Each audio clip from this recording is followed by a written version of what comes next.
Well, to find out what's new, let's start at the beginning. And as they say in the movie, it's a very good place to start. And the starting point for us is the startup screen. One of the most obvious changes is this list of project templates.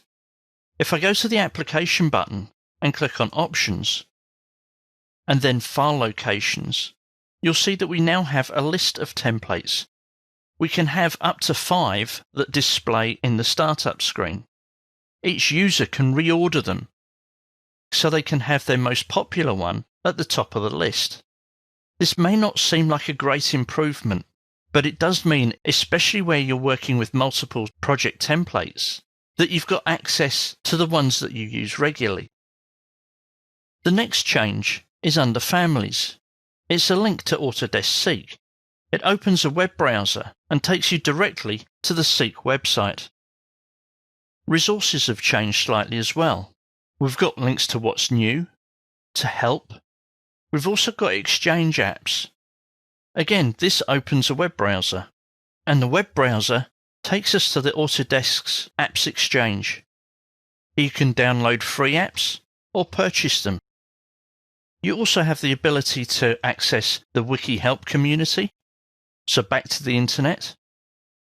And here's the link to the community, where you can find help and ask people questions. Also new is the Mosaic community. Even more help, access to different products, and tutorial videos. But that's not all. Let's go back up to the application button. The big change here is options. The options dialog box has gone through a big overhaul. We've still got the same items here, we just don't have the tabs across the top. We've got a list down the side. Under File Locations, we can also define our places for specific libraries that we want to use. Rendering settings, spell checking, the steering wheel's view cube, and whether we want macros enabled. Very similar, but in a different box. And finally, before we even get into a project, there's something else that's new. It's the Home tab. Only it's not called the Home tab anymore. It's called Systems. Autodesk are bringing their suite of products closer together.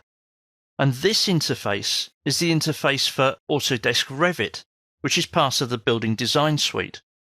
Autodesk Revit, unlike Revit MEP, has all the tools available from the Revit range of products. So the Home tab has been banished, and we now have Systems, Architecture and Structure in Autodesk Revit. While back in Revit MEP, we have Systems and Architecture.